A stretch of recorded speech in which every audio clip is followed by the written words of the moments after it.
Qual é o nosso objetivo, irmãos?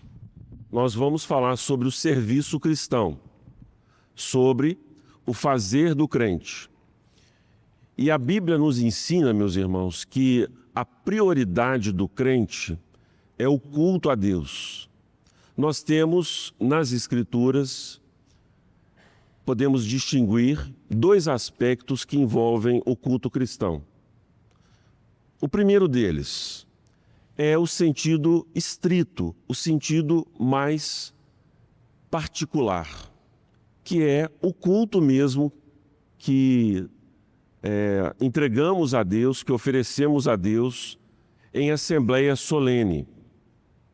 E existe também o aspecto mais abrangente, que é o culto que servimos, que oferecemos a Deus através de toda a nossa maneira de viver. As Escrituras nos estimulam a ambos os cultos, a oferecermos a Deus em assembleia solene, culto público a Deus, a adoração que lhe é devida. Deus requer isso de nós. Ele nos ordena que façamos isso. E de igual modo que este culto que prestamos dioturnamente, dominicalmente a Deus, isso se desdobre dioturnamente, diariamente em nossas vidas, na nossa família, no nosso trabalho, na maneira como nós nos conduzimos com as pessoas que moram ao nosso lado, os nossos vizinhos, e certamente com os membros da igreja ao longo da nossa caminhada. Então, o serviço do crente, ele começa justamente com o culto público. A nossa liturgia, meus irmãos, hoje em dia, ela é extremamente simples, extremamente previsível. Uma vez ou outra nós mudamos, acrescentando alguns hinos no prelúdio, no pós-lúdio, mas a nossa liturgia, ela é simples. As pessoas hoje em dia pensam assim: quando o Espírito de Deus age no meio da igreja, dizem alguns, ali há liberdade. E a conclusão que eles chegam sobre a interpretação deste versículo, citado por Paulo em 2 Coríntios, no capítulo 3, onde há o Espírito do Senhor, há liberdade. Essa é uma citação de Paulo ali em 2 Coríntios. A ideia que as pessoas têm é que liberdade, o culto cristão é informal. Ele não possui uma forma definida. Dizem eles que o que Deus requer de nós, tão somente, é a intenção do coração que se extravasa em formas múltiplas de culto. Porque, também dizem eles, citando o versículo bíblico, Deus procura adoradores que o adorem em espírito e em verdade. A conclusão deles sobre este versículo é que adorar em verdade é adorar de coração, com a boa intenção do coração. Irmãos, essa interpretação desses dois versículos é parcialmente enganosa. Sem dúvida alguma, Deus quer que nós o bendigamos a partir do nosso coração. Mas o nosso coração, diz a Bíblia mesma, ele é o quê, irmãos? É enganoso. Mas ele é só enganoso? A Bíblia fala mais um pouquinho. Ele é desesperadamente corrupto. Então, o culto da vontade humana, que é assim que nós reformados, no nosso princípio regulador do culto, nós objetamos, nós fazemos objeção ao culto da vontade. O que é o culto da vontade?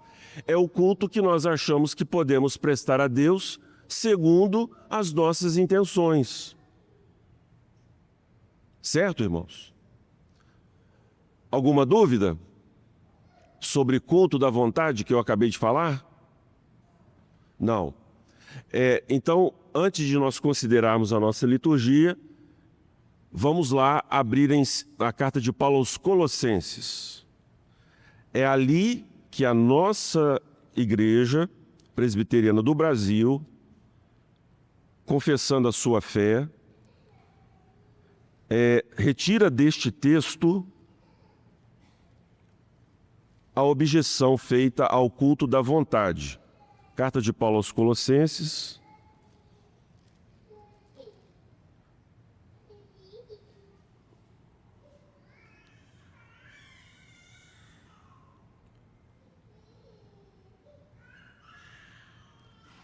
A partir do versículo 16. Olha só, eu vou ler para os irmãos. Ninguém, pois, vos julgue por causa da comida e bebida, ou dia de festa, ou lua nova, ou sábados. Porque tudo isso tem sido sombra das coisas que haviam de vir, porém o corpo é de Cristo. Uma explicação aqui breve. O que Paulo quer dizer que os colossenses não devem ser julgados por causa de comida e bebida, dias de festa, ou lua nova, ou sábados? Parece que se intrometeram no meio da congregação pessoas que diziam o seguinte: olha, você tem que crer em Jesus, mas tem que continuar guardando os sábados, não só o sábado, mas os sábados, as festas judaicas, que eram festas sabáticas. Você tem que continuar guardando o kosher, a dieta dos judeus. Lembram-se que Deus designou para os judeus uma dieta, eles podiam comer algumas carnes e outras não. Qual carne os judeus não comiam, irmãos? Principalmente carne de porco. Então, essas regras dietéticas, regras do que comer e não comer, os judaizantes, esses homens que se intrometeram no meio dos colossenses, diziam para eles que isso ainda estava em vigor. E aí Paulo vai dizer, olha, essas coisas, elas apontavam para Cristo. E agora, vindo à realidade, o Senhor Jesus cumpre essas coisas para que nós sejamos livres dessas regras extremamente escravizantes. Regras que foram suficientes, irmãos, para conduzir os nossos antepassados a Cristo, mas que por causa da sua meticulosidade, por causa das tantas regras que haviam, os judeus ficaram sobrecarregados, sufocados por isso. E Deus mesmo quis que isso acontecesse para que eles dependessem da fé no Messias que viria. Agora, portanto, não cabe mais esses rituais no meio da igreja. Só isso aqui já basta, irmãos, para colocar fora o Templo de Salomão em São Paulo. Vocês já ouviram falar do Templo de Salomão em São Paulo? Se você for a São Paulo, visite, porque é uma lição da história. Mas, ao mesmo tempo, aquele templo, meus irmãos, é uma clara desobediência ao que Paulo acabou de falar aqui. Nós não nos relacionamos mais com Deus por meio de um templo. O templo nosso é qual, irmãos? Hoje. Nós mesmos, a igreja. O corpo místico de Jesus é o templo do Espírito Santo. Está claro isso, irmãos? Então nós não vamos fazer aqui templo de Salomão. Pastor, não vai entrar uma arca bonita antes do culto, com os presbíteros vestidos de branco? Já pensou, Sidney? Os presbíteros vestidos de branco, né? Não, ou os diáconos, né, Romário? Se vestir de branco, aquela beca bonita, carregando a arca da aliança. Será que nós vamos ter isso aqui na igreja, irmãos? Não vamos. Não vamos ter. Hã? O Samuel com o chofar, levita do Senhor, né? Então, irmãos, essas coisas, a gente ri disso, mas Deus abomina, porque fica parecendo que Jesus não fez a obra que deveria fazer. Certo, irmãos? Mas continuando o texto aqui, ó. Ninguém se faça árbitro, versículo 18, contra vós outros, pretextando humildade e culto dos anjos, baseando-se em visões, enfatuado, sem motivo algum, na sua mente carnal, e não retendo a cabeça, da qual todo o corpo, suprido e bem vinculado por suas juntas e ligamentos, cresce o crescimento que procede de Deus. Então, observe. Paulo diz, ninguém se coloque como alguém que julga, árbitro entre vós, pretextando quer dizer sob a pretensão, a alegação de que possui visões angelicais, que consegue ouvir a voz de Deus. Ninguém se faça árbitro contra vós outros desta maneira, não estando ligado ao cabeça que é Cristo Jesus. Versículo 20. Se morrestes com Cristo para os rudimentos do mundo, porque como se vivesseis no mundo vos sujeitais a ordenanças, não manuseis isto, não proves aquilo, não toques aquilo outro, segundo os preceitos e doutrinas dos homens, pois que estas coisas com uso se destroem. Agora observe bem o versículo 23. Tais coisas, com efeito, têm aparência de sabedoria, como o quê? Culto de si mesmo. Então Paulo já falou culto dos anjos, culto de si mesmo agora. E de falsa humildade e de rigor ascético. Todavia não tem valor algum contra a sensualidade. Deixe-me dizer uma coisa aqui para os irmãos. Geralmente na igreja, os discursos de proibição são acolhidos naturalmente pela igreja. Irmãos, isso é muito grave. Nós, quando queremos obedecer a Deus, nós não podemos ser falsos humildes, irmãos. Pastor, como que é isso? O falso humilde é que ele acha que a verdadeira humildade é aquilo que ele pensa. A verdadeira humildade, irmãos, é se submeter à vontade de Deus. O que passar disso é arrogância. Ainda que a pessoa preteste humildade. Vamos voltar no versículo 18? Ninguém se faça árbitro contra vós outros, pretextando humildade. Então, como que essas coisas entram na igreja, meus amados? As pessoas dizem assim: eu peco por excesso, pastor. Essa frase é um perigo. Essa frase é um perigo. Porque pecar por excesso fica parecendo que é menos pecado, Medeiros. Mas é pecado do mesmo jeito. Irmãos, é bom ser zeloso, Romário. Mas é ser zeloso de acordo com a vontade de Deus. Eu entendo, irmãos, que aqui estão, já até me falaram isso. Não se sinta aqui envergonhado, mas eu estou ensinando a igreja.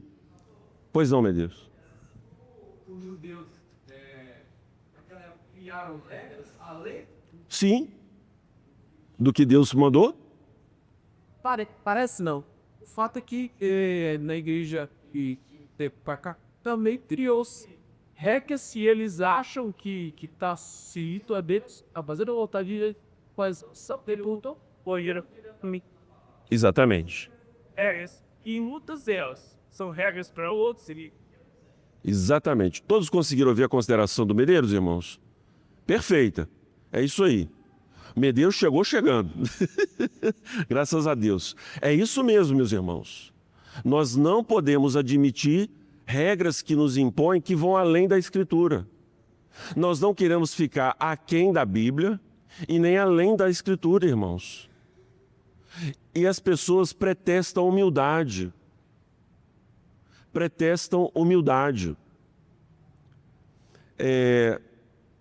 Nós temos que ter muito cuidado com aquilo que nós achamos que está errado e achamos que está certo. Nós precisamos verificar, irmãos, nas Escrituras, se temos então base bíblica para sustentar aquilo que nós pensamos. Isso seja o melhor para a nossa vida. Veja, Paulo matava, irmãos, assolava a igreja, julgando prestar um culto a Deus. Ele diz que quanto ao zelo, ele era perseguidor da igreja, mas ele estava totalmente equivocado. Então, o culto cristão, para nós aqui analisarmos a nossa liturgia brevemente, O culto cristão tem que se pautar por aquilo que Deus ordena em sua palavra. Aquilo que Deus prescreve. O culto, então, não é criativo, é prescritivo. O culto não é informal, até porque o culto que as pessoas julgam ser informal sempre vai ter uma forma. Pastor, o culto aqui na igreja é informal. Pois então, essa é a forma. Não tem forma nenhuma. E a Bíblia diz que o culto precisa ter o quê, irmãos? Ordem e decência. E Paulo ordena à igreja que ele prescreve essas coisas não como mandamento de homem, mas como mandamento de Deus. O culto dos coríntios não tinha eira nem beira, nem começo nem fim. Era uma balbúrdia. E Deus foi lá pela palavra do apóstolo e orientou a igreja como ela deveria cultuar. E a revelia, por exemplo, da ordem apostólica, hoje as pessoas dizem falar em línguas, todas ao mesmo tempo, sem tradução, num culto que mais escandaliza, porque eu já participei dele, eu sei o efeito que tem na vida dos ímpios, do que propriamente atrai as pessoas. E você observa essas coisas insanas, impróprias, de pessoas rodopiando na igreja, uma coisa horrorosa. E eles acreditam que isso é um culto a Deus. Então, irmãos, a nossa liturgia, não somos melhores do que ninguém, mas é uma tentativa da igreja, de todos nós, de sermos fiéis ao Senhor, expressando a nossa adoração a Deus. A liturgia é a mesma, mas sempre diferente. Sempre Deus fala conosco.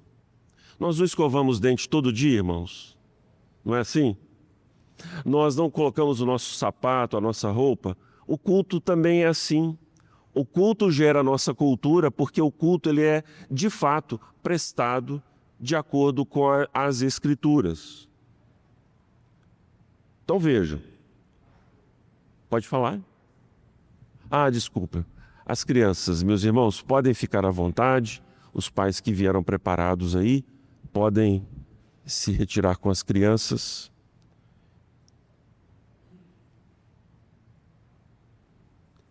Se alguma alma generosa puder me vir um copo de água, eu fico feliz. Um dos irmãos diáconos aí puder me ajudar. Então veja só. Qual que é o tema do nosso culto? Pastor, de onde o senhor tira o tema? O tema vem da pregação. Então, logo do domingo, quando eu chego em casa, eu vou orar e vou pedir a Deus, Senhor, fala conosco no próximo domingo. Então, a gente escolhe um tema de acordo com aquilo que entendemos que é a necessidade da igreja e vamos trabalhando. Então, vamos para a escolha do texto. Nós escolhemos Mateus, capítulo 5, versículo 8. Abra aí, por favor. Mateus 5, versículo 8. Versículo 9, desculpe, versículo 9. Aí você vai ver lá, ó, na chamada à edificação. Mateus 5, 9, Deus de paz, filhos da paz. O Senhor Jesus diz, bem-aventurados os pacificadores, porque serão chamados filhos de Deus. Nós estamos estudando sobre a adoção, sobre a nossa união com Cristo, em que nós nos tornamos filhos adotivos de Deus. E um dos efeitos da filiação com Deus, a pregação. Convoca o seu povo para que, se você perdeu, o que você tem que fazer? Chegar na hora. Porque se você perdeu a chamada adoração, você já entrou no culto, igual, como é que fala? O funcionário atrasado. Está todo mundo lá limpando a repartição, limpando o chão da loja. Aí você chega, gente, com licença. Você está atrapalhando o serviço cristão. As pessoas acham, meus irmãos, que o culto é uma reunião de auditório. Não é, meus amados. O culto é uma assembleia solene, uma convocação do céu para nós nos apresentarmos para prestar o serviço dos santos. Aquilo ali é o culto, a chamada adoração é o culto a Deus. Então, irmãos, por favor, eu sei que existem pessoas com dificuldades para chegar pontualmente na igreja, eu entendo essas coisas, mas vamos caprichar um pouco mais? As pessoas dizem assim, pastor, eu trabalho a semana inteira, chega no sábado, eu quero ficar até mais tarde, e aí domingo de manhã, depois eu tenho que vir correndo à noite para o culto. Irmãos, a Bíblia nos diz que o quarto mandamento possui duas partes. 6 dias trabalharás e ao 7º dia descansarás. Então, meu querido, não tem essa assim de facultativo. O culto é uma coisa facultativa. Não, meus amados, é mandamento. E mandamento tem que ser o quê? Obedecido. O culto não é facultativo, irmãos. Por isso, o que você precisa fazer? Orientar bem a sua casa, e isso não é fácil, nós temos essas dificuldades, mas orientar a casa para, nos 6 dias que Deus nos dá, rala, meu filho. Agora, o dia do Senhor é sagrado. Ai, pastor, mas aconteceu isso, aconteceu aquilo. Calma, Deus te perdoa. Mas não é para você viver nisso. Ele te perdoa para você corrigir o que está errado. Ele tem paciência com a sua vida para que você corrija o que está desconcertado. Deus é paciente, meus irmãos, benigno, misericordioso. O certo, quando Ele nos convoca e a gente não comparece, é sermos punidos por Ele. E vamos ser, mas Ele tem paciência conosco. Ele nos dá tempo, Ele trabalha conosco.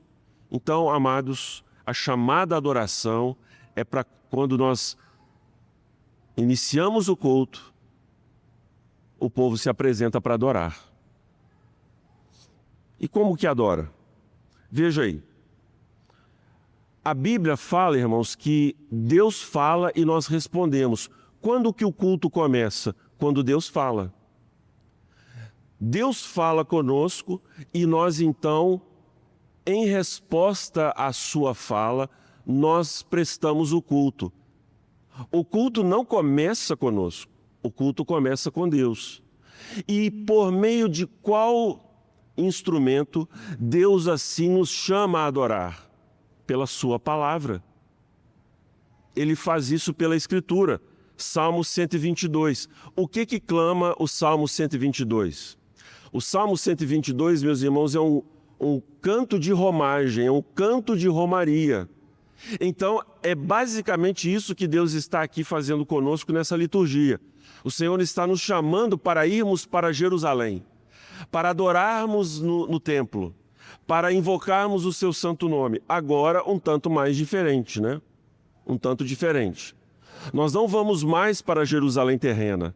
Nós agora nos conectamos com a Assembleia dos Santos, com a Jerusalém celestial, com a Igreja do Deus vivo espalhada sobre toda a terra. E o Salmo 122 ora para que haja paz em Jerusalém. Nós vamos adorar, pedimos a paz de Jerusalém, porque a paz de Jerusalém é a segurança do culto a Deus. E o culto a Deus, ele nos leva à paz. Olha o que diz Paulo, que maravilha, repetindo exatamente esse mesmo espírito no culto cristão, na sua palavra a Timóteo. Quero então que os varões ergam as suas mãos, sem ira e sem contenda, em paz. Quer dizer, o culto é uma chamada, irmãos, para a paz de Deus, a reconciliação com o Senhor. As pessoas falam assim, pastor, essa semana foi pecado em cima de pecado. O senhor porque não acompanha a minha vida, mas assim, foi uma tristeza. Xinguei, briguei, não paguei, fiz um monte de bobagem, pastor. Então eu não vou no culto. Pois é exatamente o contrário que você deve fazer. Porque ao vir ao culto você vai receber a paz, a reconciliação, a oportunidade da confissão, chamada a adoração. Vamos cantar Vem Derrama a Paz, invocando a Deus através de um cântico, pedindo que a paz de Deus, que excede todo entendimento, seja derramada em nosso coração. Que paz é essa? É a paz que o mundo dá?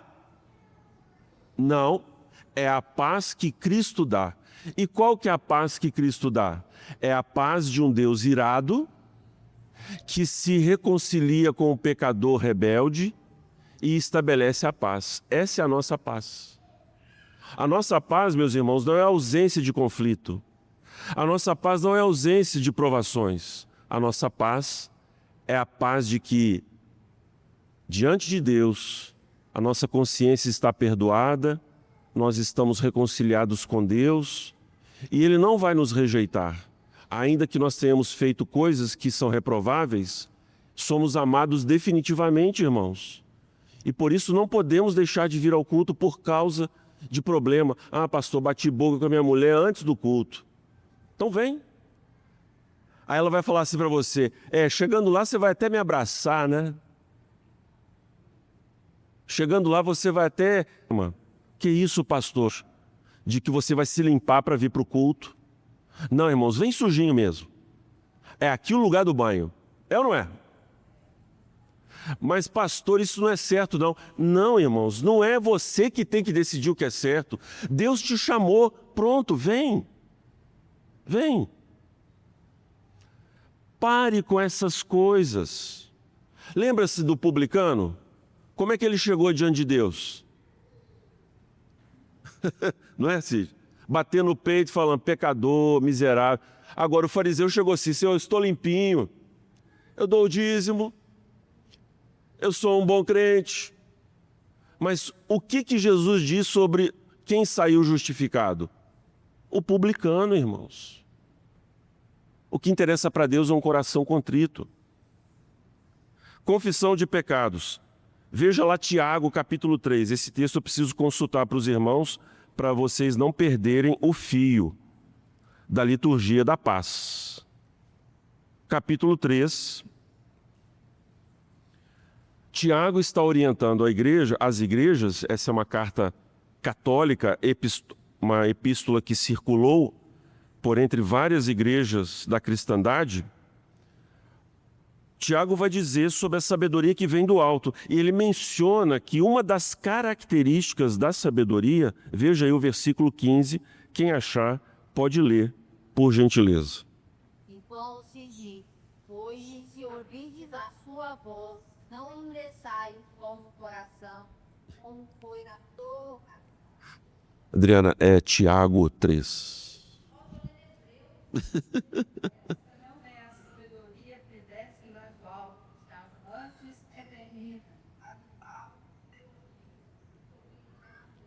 A 17 agora, Adriana, pode ler. 17. A sabedoria, porém, lá do alto, é primeiramente escuta, depois pacífica, indulgente, tratada, plena de misericórdia, confusa, imparcial. Observaram, meus amados? A sabedoria do alto, ela é pacífica. E todos esses outros adjetivos adicionados pelo nosso amado irmão Tiago dizem respeito a uma atitude, irmãos, que não é bélica, que não é guerreira, que não é debatedora, contendedora. Por natureza, não significa que os crentes não sejam bons debatedores, que há pecado em discutir questões. A Bíblia não condena isso. O que a Bíblia condena é a motivação bélica de vencer o debate pelo debate, de desonrar o oponente, seja a que custo for. Isso a Bíblia condena. Então, nós cristãos, irmãos, somos filhos da paz. A gente entra na batalha para pacificar, não é para colocar mais lenha na fogueira. Já viram que a gente às vezes faz isso, irmãos? A fumaça já está ali, né? Acionando a brasa. E a brasa fazendo a fumacinha. Aí tem gente que chega e joga óleo, joga álcool e sopra, né? Você está vendo aí, né? Vamos citar um exemplo. A mídia da esquerda, que sempre perseguiu a mídia da direita, agora está sendo perseguida pelo Supremo. Aí sabe o que a direita está falando? A direita, ao invés de aproveitar a oportunidade e fazer aliados de ocasião para vencer os seus debates, sabe o que ela está falando? Eu ouvi da boca dos jornalistas. Eu quero é que o circo pegue fogo. Uma direita dessa não precisa de esquerda, né? Ao invés de falar assim, toda a solidariedade à nossa jornalista Malu Gaspar. Viva a liberdade de expressão, é o que eles deveriam dizer, mas não, ressentidos pela perseguição, agora eles se voltam contra os seus oponentes, dizendo assim, eu quero é que se lasque. O cristão não faz isso não, irmãos. O cristão fala, ora pelos inimigos, bendiz, não maldiz. Nós somos da paz, nós não somos da guerra. Isso significa que nós... Então, vamos cantar depois. Não olhe as circunstâncias. Essa paz que sinto em minha alma não é porque tudo me vai bem. Essa paz que sinto em minha alma, a meu Senhor. Pronto. Então, a paz do perdão, a paz da reconciliação, Deus promove isso em nosso coração e nos dá segurança em momentos de dificuldade, momentos de luta. Chamada confissão é aquilo que nós, em resposta à pregação, à doutrina bíblica, aquilo que cremos ser a verdade do Senhor, nós respondemos agora confessando essa verdade. E então vamos cantar segurança e paz. Um hino tranquilo, como que um crepúsculo no culto, fazendo com que nós meditemos sobre a companhia pacífica de Jesus. E o hino menciona essa paz. O hino é segurança e paz. Eu creio, meus irmãos, que essas três porções do culto cristão, a chamada adoração, a edificação, a confissão, as quatro partes, melhor dizendo, né? A chamada, a contrição, a edificação e a confissão. Elas vão acontecer frequentemente em nossos cultos. Mas se você estiver engajado, vai entender que o culto que você presta a Deus precisa ser das quatro partes. Então, por favor, você não está agradando a Deus se durante o culto você se cala. Se você não canta, abra sua boca, cante. Pastor, eu gosto da pregação, fico ansioso para ouvir a Bíblia. Que bom, mas você precisa entender que é Deus que nos ordena a cantar louvores a Ele. A música, meus irmãos, é parte do culto cristão. No céu nós vamos cantar. E aqui na terra nós precisamos fazer isto. Sabe por que a gente canta? Sabe por quê? Entre tantos outros motivos, como por exemplo a ordenação divina, nós cantamos porque a gente não consegue explicar tudo, irmãos. Então, o canto é uma forma da gente dizer assim, Senhor, eu não consigo entender tudo, mas o que eu entendo, eu fico tão maravilhado, tão extasiado, tão envolvido com as tuas verdades, que eu vou cantar. E isso, irmãos, é um mistério tão maravilhoso, porque, veja, os crentes cantam quando estão presos. Eu já contei para os irmãos, não foi só Paulo que cantou salmos na cadeia. John Bunyan, o autor de O Peregrino, foi-lhe dado uma cadeira para ele sentar na prisão. Ele cortou um dos pés da cadeira e fez uma flauta para cantar para Deus. E lembram-se daquele hino? Se a paz a mais doce me queres gozar, dor a mais forte sofrer, ó, seja o que for, tu me fazes saber, feliz com Jesus eu estou. Você sabe o contexto desse hino? Sabe? Diga para nós, Adriano. Sim.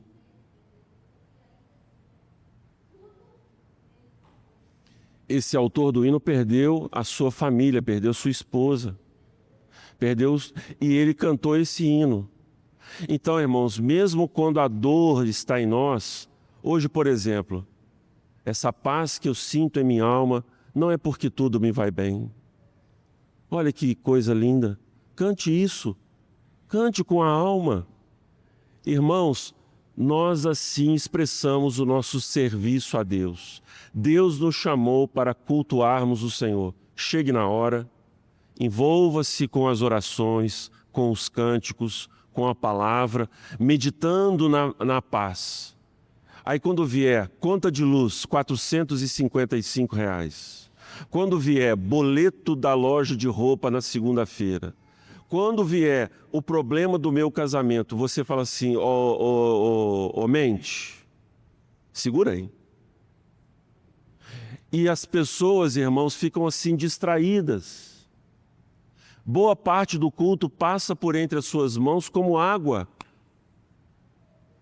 Porque as pessoas ficam assim, essa paz eu fico em minha alma. Ah, é porque tudo vai bem.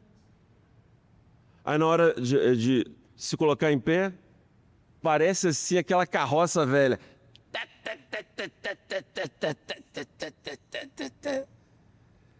Ai, ai.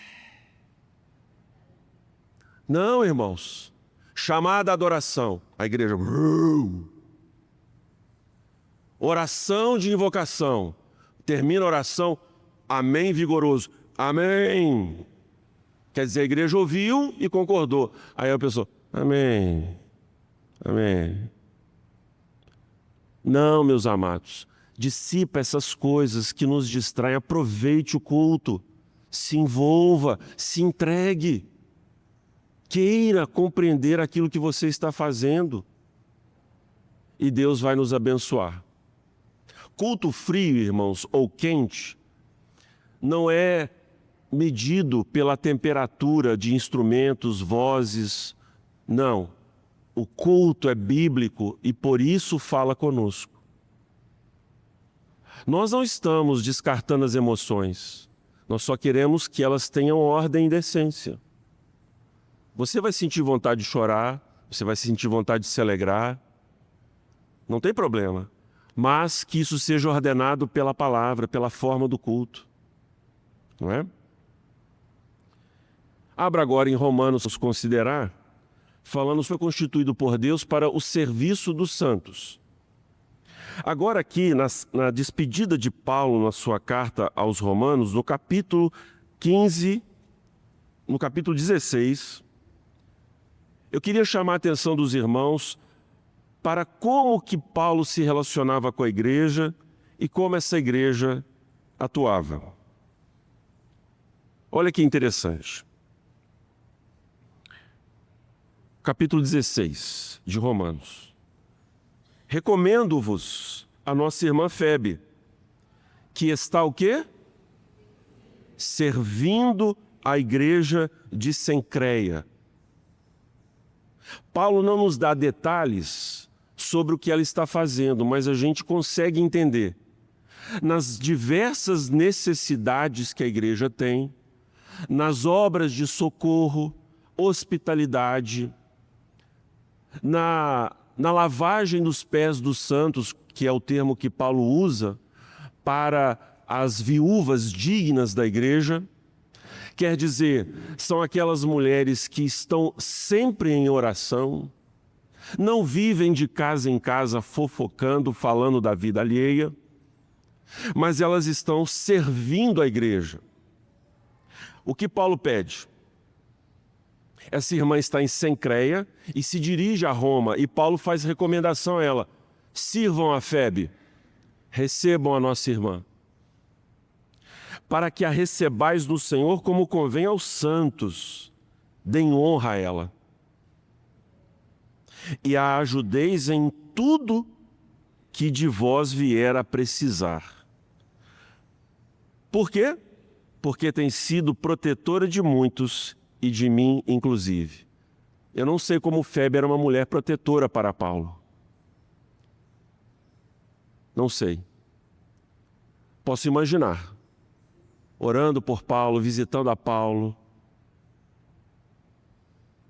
Meu irmão, eu estou notando que no seu braço tem uma ferida. Eu trouxe aqui um azeite. Eu gostaria de pensar, de colocar azeite nessa ferida. Ô, minha irmã, nem estava vendo? Pois é, apóstolo. Imagine o carinho, o amor que essas mulheres tinham pelo apóstolo Paulo, meus irmãos. A gratidão, o respeito, uma coisa absurda. Vai mais. Saudai Priscila e Áquila, meus cooperadores em Cristo Jesus. Nós sabemos do que se trata. Esse casal maravilhoso se unia a Paulo na pregação do Evangelho, no ensino da palavra de Deus, na instrução do Evangelho. Eles cooperavam com a expansão do reino. Diferentemente do que muitos crentes pensam hoje, irmãos, não é só o pastor que prega. Meus amados irmãos, que coisa boa é saber que vocês estão visitando a casa uns dos outros, indo visitar o conselheiro da SAF, dar presentinho para ele, né? Que coisa gostosa, irmãos. É isso mesmo. Está um na casa dos outros. Meu irmão, vou almoçar lá na sua casa. Ou então, irmãos, vamos lá visitar fulano para a gente anunciar o evangelho para ele. O pastor não pode ir, mas nós vamos. Pastor, tem alguma literatura que o senhor pode nos oferecer para dar para a pessoa que nós vamos visitar? Tem sim, toma aqui, vai lá. E vocês vão falar de Jesus. Pastor, eu não sei muito bem falar de Jesus, sabe? Quer ver? Quando Jesus curou o endemoniado gadareno, o que Jesus falou para ele? Fala para mim. O endemoniado queria ir com Cristo, né? Aí Jesus diz: não, vai e conta aos seus o que Deus fez por ti. Irmãos, fala o que Deus fez por você. Ô, minha amiga do trabalho, deixa eu te falar aqui. Olha, eu não sei de explicar muito bem a minha fé, às vezes eu tenho dificuldade. Mas assim, eu tenho tantos defeitos, mas Deus tem me dado a transformação da minha alma. Eu era uma pessoa com alegria. Eu te amo. Ah, pastor, mas essa minha amiga me viu xingando lá o cliente. Fala para ela. Fala para ela. Mas você xinga o cliente, porque eles estão de olho, né? Eles podem xingar, mas você não. Então, o que é o pecador pregando? Vamos lembrar da mulher samaritana? Jesus fala com ela sobre o que ela era, sobre a sua vida de mulher, de prostituição, irmãos. E aí, o que ela fala para os samaritanos? Venham ouvir o homem que disse tudo o que eu sou. Sabe o que ela falou para eles? Ela diz assim: venham ouvir o homem que sabe que eu sou prostituta.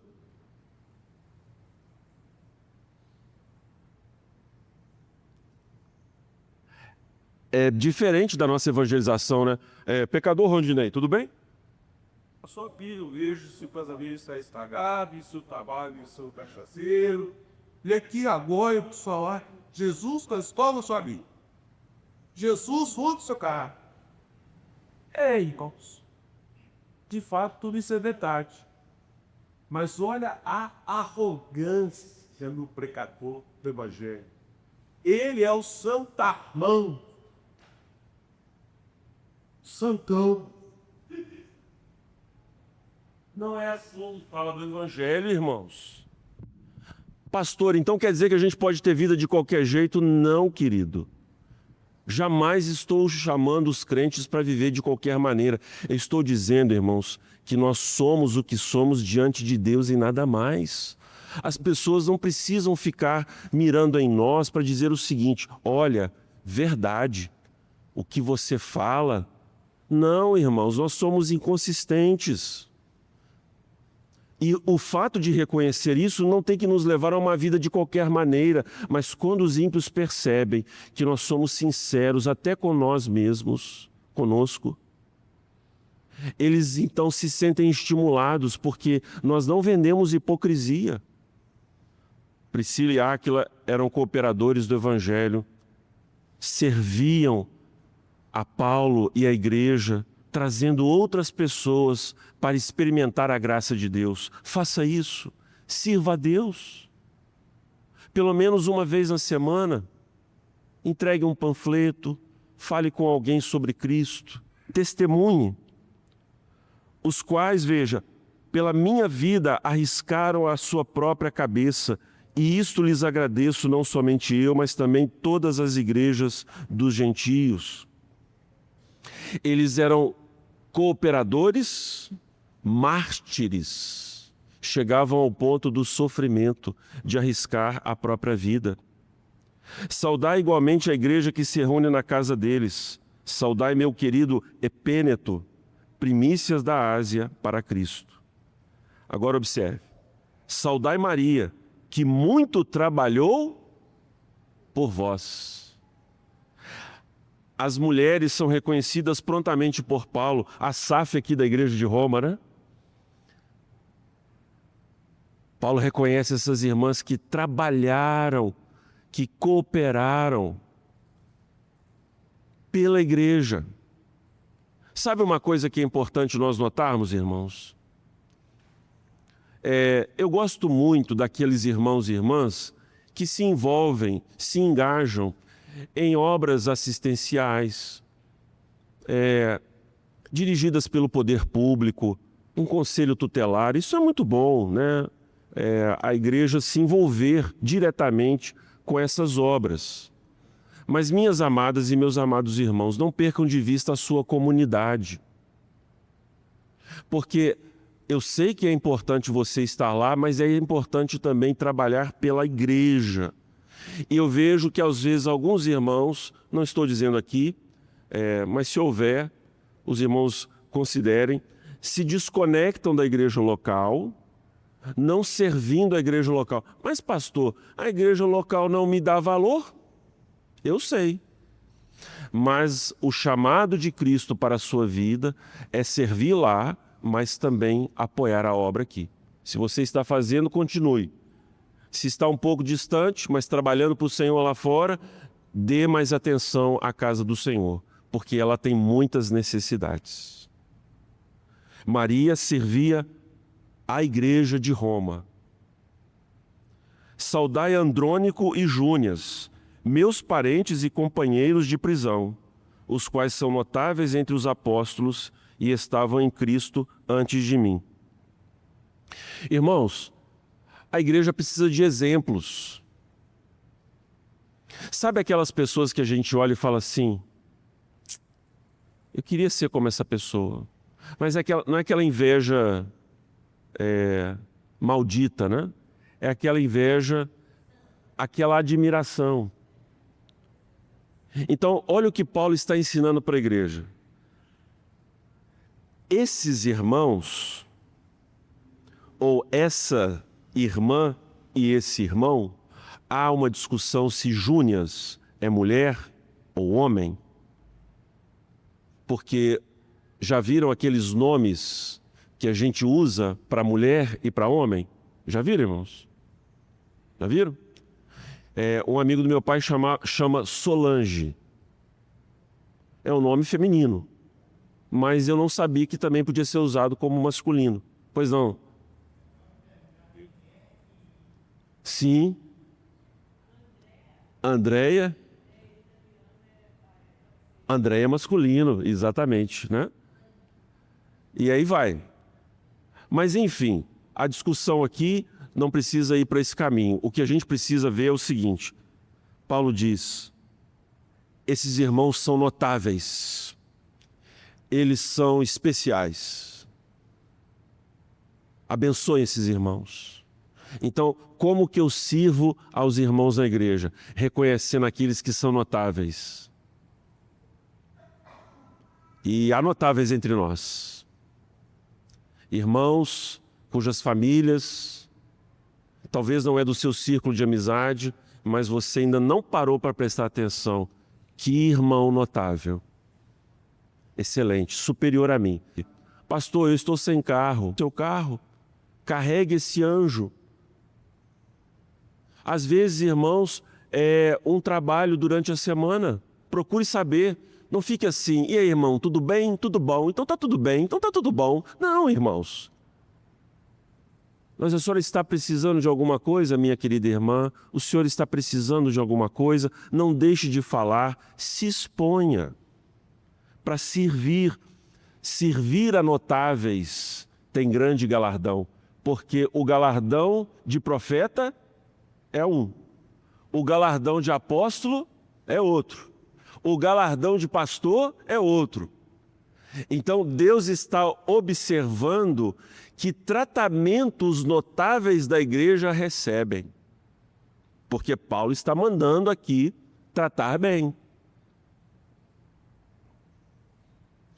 Saudai Ampliato. Os nomes são fantásticos, né? Meu dileto amigo no Senhor. Agora magoei. Paulo falou que é amigo dele. Não é assim, irmãos? O Ampliato também é meu amigo. O que Paulo está falando, irmãos? Há pessoas na igreja que realmente se envolvem com as nossas vidas de uma maneira tão próxima que eles se tornam mais chegados do que irmãos. É da natureza da comunhão cristã produzir esse tipo de amizade no seu seio. Às vezes as pessoas ficam assim, eu não sou amigo de ninguém na igreja. Ou então assim, eu sou amigo de todo mundo. Eu acho isso uma graça, né? Irmãos, nós temos o nosso círculo, fiquem tranquilos. Não se ressintam com isso. Ali é uma panelinha da Adriana. Ali é uma panelinha do Valdeir. Ali é uma panelinha. Para com essas bobeiras, irmãos. A igreja se faz grandes amigos. Não, porque assim, né?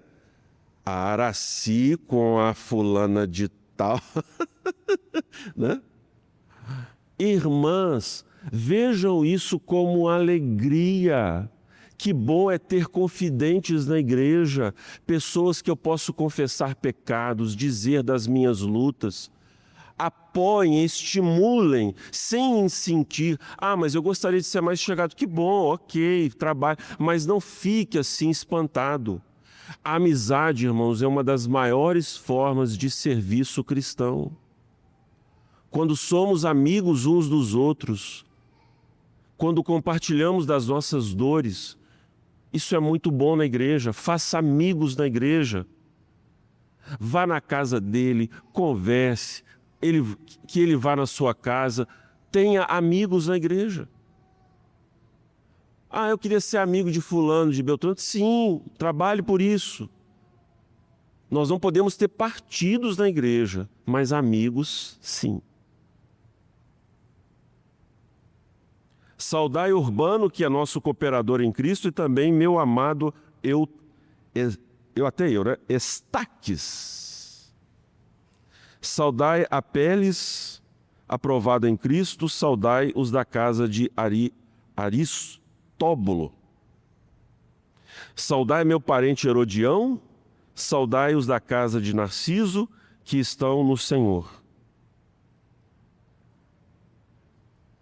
Paulo fala de Urbano, fala de Estaques, Apeles, Aristóbulo, são irmãos que estão envolvidos com a igreja, cooperadores, aprovados por Cristo e estão no Senhor. Atenção aí para as ênfases que Paulo fala. Urbano é cooperador. Estaques é amado. Apeles aprovado. Herodião é parente dele. E Narciso estão no Senhor. Quer dizer, todos os adjetivos que Paulo tem em relação a essas pessoas, irmãos, nós temos que pronunciar essas pessoas. Paulo está estimulando a igreja de Roma a observar esse processo santificador da parte de Deus na vida dessas pessoas. Então ele manda uma saudação e assinala que a igreja precisa estar atenta a esse processo. Isso diz respeito aos outros também. Mas especialmente Paulo lembra, olha, esses irmãos estão no Senhor, são amados do Senhor, cooperador do Evangelho. Você consegue observar na igreja e olhar assim, gente, aquele irmão tem crescido na fé. Que coisa boa. Ele era rabugento, resmungão, distante da igreja, agora se aproxima, serve a igreja, é positivo, proativo, é uma pessoa que está se desenvolvendo em Cristo. Nós precisamos, irmãos, estimular as pessoas a isso, a esse serviço. Quer ver um exemplo? Bem concreto? O irmão vem e fala assim, pastor, eu tive uma ideia para tal coisa assim, assim na igreja. Ou, irmão, diácono, presbítero, eu tive uma ideia assim, assim, assado. Ih, não funciona. Não funciona. Aí vem outro e fala assim, não, você está por fora. Não é assim não. Irmãos, veja bem, às vezes o irmão fala algo que realmente não tem base, mas aprenda a ser mais solícito, a ouvir. Porque aquele aspecto pode não funcionar, mas veio de um coração que não servia e agora quer servir. Por exemplo, você toca 3 acordes no violão? Toca? Eu toco 3,5. Eu consigo mais entender de nota musical do que de acorde, né? Os acordes no violão. Mas enfim. Aí veio a irmã e fala assim, presbítero Samuel, eu gostaria de tocar na igreja.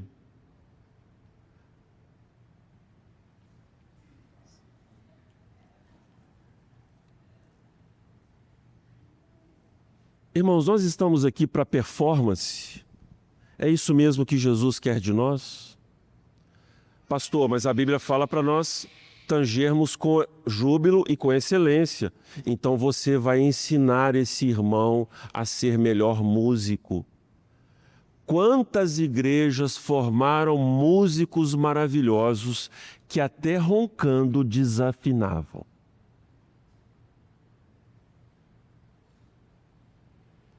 Porque tem gente que ronca afinado, né, Romário?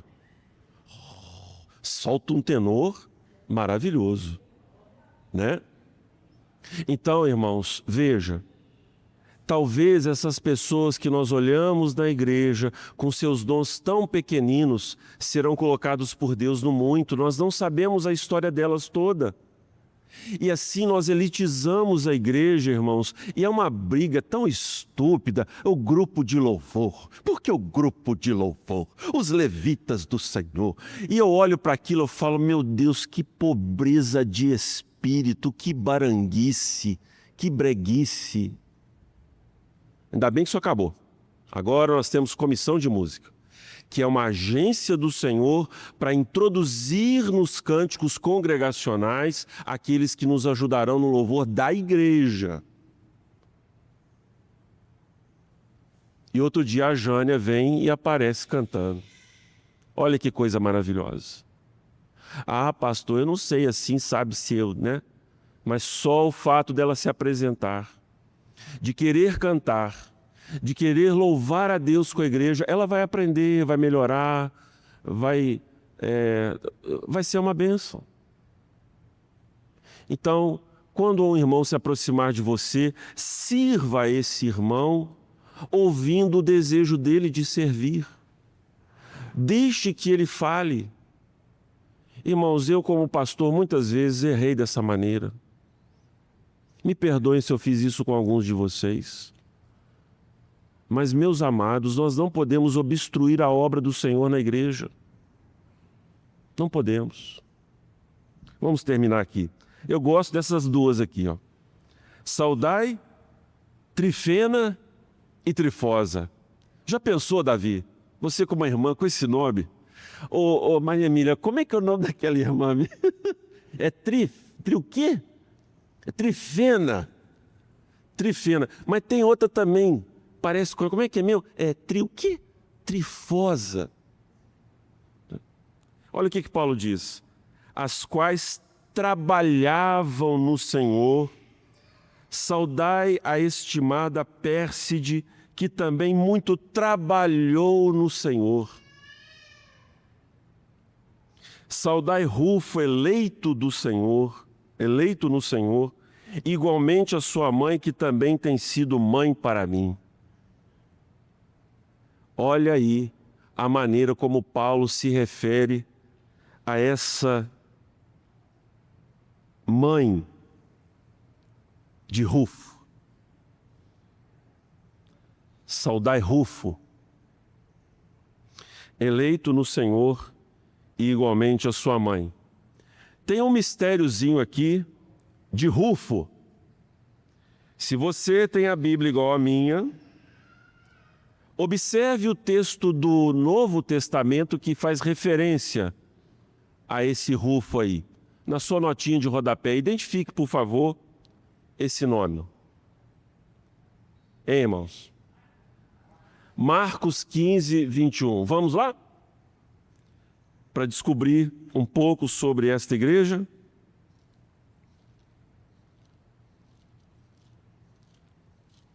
Marcos 15, 21.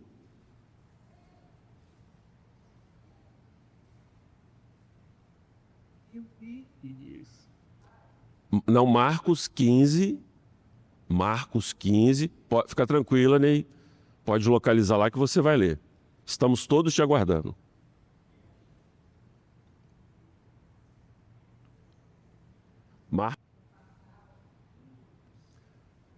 Viram aí quem que é o pai de Rufo? O pai de Rufo é Simão Cirineu, que carregou a cruz de Jesus. Irmãos, tem testemunhas e testemunhas, não é? Tem testemunhas e testemunhas. Muitas mulheres viram Jesus sendo levado para o Gólgota. Os apóstolos viram. Mas a Bíblia nos conta a respeito deste homem, Simão, o Cirineu,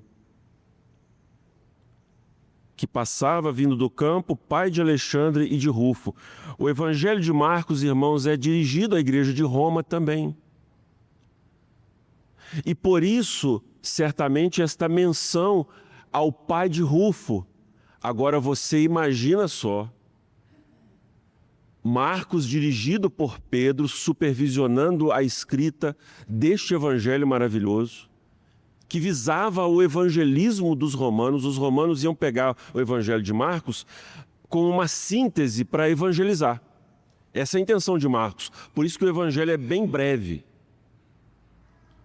E aí vejam o evangelho sendo lido na igreja de Roma, e chegava a hora, provavelmente Cirineu já não estava mais vivo naquela ocasião, e aí o filho lendo. E obrigaram a Simão Cirineu, que passava vindo do campo, pai de Alexandre e de Rufo, a carregar-lhe a cruz. Aí Rufo falou assim: meu pai que estava lá. Meu pai viu o Senhor. Ele é testemunha do sofrimento do nosso Redentor. E quantas não foram as vezes que as pessoas devem ter chegado perto de Rufo. Conta essa experiência do seu pai. E Rufo sabia, irmãos, pela voz do papai, o sangue do Redentor, o rosto de Jesus, carregando aquela cruz. Você acha, irmãos, que essa experiência causou o quê na vida de Rufo, de Alexandre? Vocês acham assim que são histórias da carochinha? Não, irmãos. São histórias verdadeiras. A igreja é feita disso. Olha que emoção que eu vou falar agora. Irmãos, desculpe citar nomes aqui, mas não é para ficar puxando sardinha não, tá? Mas uma vez o seu Elci chegou para o Sidney e falou assim: você é igual ao seu pai.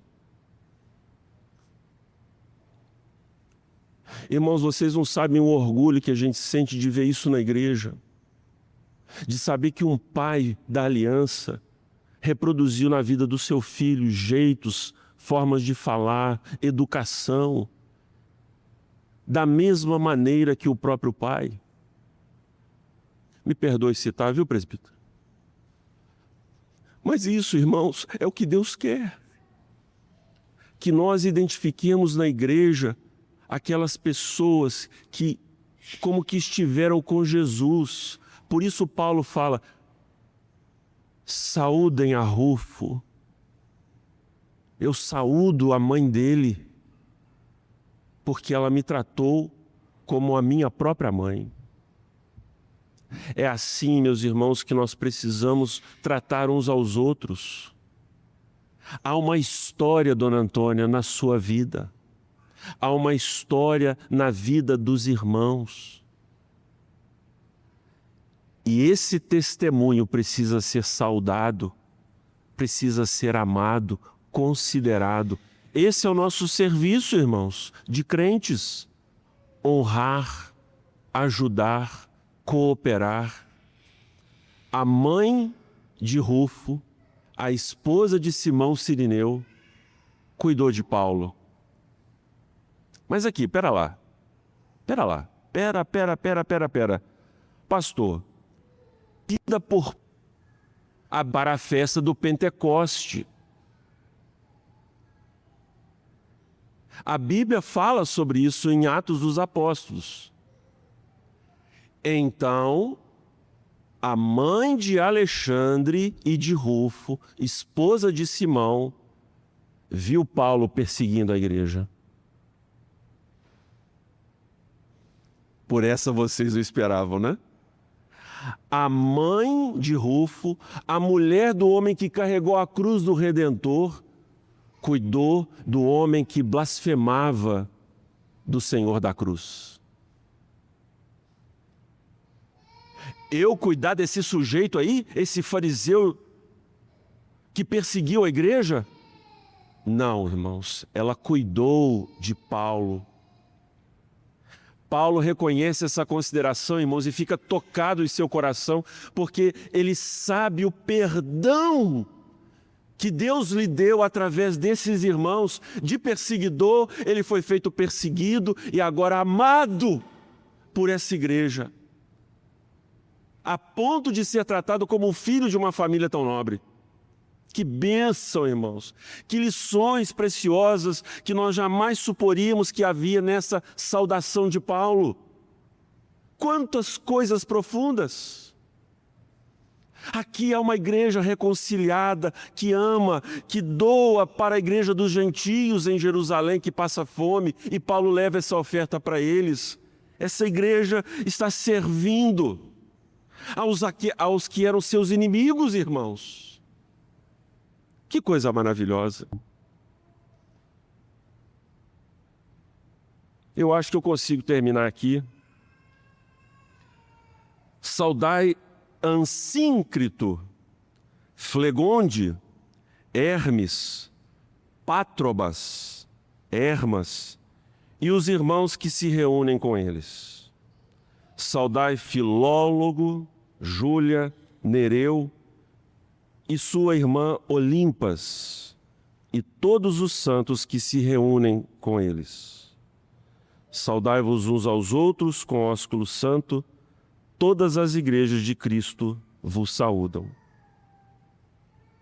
Observaram aqui, no 14 e no 15, Paulo saúda esses irmãos e termina assim: os irmãos que se reúnem com eles, e todos os santos que se reúnem com eles. Amados irmãos, a igreja primitiva, nós sabemos, ela se reunia nas casas dos crentes.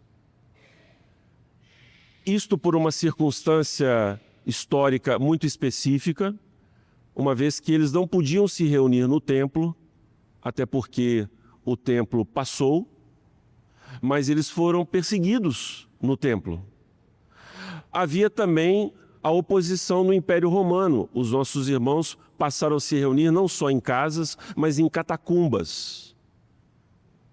Uma espécie de caverna, como é que chama aquele coisa que Hitler se escondeu, Everton? Bunker, tipo um bunker. Os crentes tinham que ir para Maloca, ficar debaixo da terra, para se esconder da perseguição do Império Romano. Mas havia também um componente, irmãos, da comunhão cristã. Eles não se reuniram em casas só por conta dessas circunstâncias, mas porque eles perceberam que Jesus, o ministério apostólico de Paulo, era marcado por essa visitação à casa dos crentes. Então, o ambiente das casas se tornou um ambiente de invocação do nome do Senhor, de discipulado, de adoração, de confissão de pecados, de tratamento de feridas, de convívio. Hoje nós vivemos, irmãos, um momento muito triste da vida cristã em muitas igrejas. Os crentes na segunda-feira se despedem uns dos outros no domingo e vão para as suas casas, para os seus trabalhos e só vão se encontrar no outro domingo. Mas Deus quer que nós estejamos nas casas uns dos outros. Eu peço à igreja que ore, porque esse hábito apostólico precisa estar presente em nosso coração, em nossa vida. Desde o ano passado, e quero crer que nós vamos conseguir fazer isso esse ano, se Deus assim quiser, nós precisamos montar grupos, pequenos grupos. São células, pastor? Não. Vai ser dirigido por presbítero. São células de crescimento? Não. São células de comunhão. Se vão gerar crescimento, isso é com o Senhor. Mas eu preciso, irmãos, que as casas dos crentes sejam abertas para nós alcançarmos outras almas. Nós não podemos ficar só em nós mesmos. Então, o culto doméstico das casas dos crentes é uma porta aberta para o evangelismo, sim. Então, nós não vamos franquear, mas também não vamos tolher, nós não vamos esmagar, porque isso é bíblico. Estar na casa uns dos outros é bênção, irmãos. E se bem orientado, bem ensinado, veja, há uma liderança ali definida por Paulo, que conduz a liturgia, que conduz o trabalho. O serviço cristão é abrir a sua casa para o culto ao Senhor. Quem aqui já foi na minha casa? Aqui na casa pastoral, né? Eu já fui na minha casa. Eu preciso de mais pessoas lá em casa. Ah, pastor, não sei, o senhor é assim meio, né? Sei assim, né? Meio. Que meio o quê? Que meio o quê? Hã? Toca lá e vai, só. Ah, mas o senhor não sei o quê. Não sei... Irmãos, eu sei, mas fiquem tranquilos. Pastor, a gente quer visitar a sua casa. É o que nós queremos, irmãos. É o que nós precisamos. Me visitem. Eu quero visitá-los também, mas é isso que Deus quer de nós, que nós os sirvamos mutuamente no interior das nossas casas. Chego na casa de uns irmãos, uma vez eu fiz 3 visitas no dia. Para quê? Por quê? Através dessas coisas, irmãos, pode me servir bolo, café, que não tem problema. Alguém quer falar alguma coisa? Fazer alguma colocação? Tinha mais coisas para a gente tratar, mas só até aqui para nós não avançarmos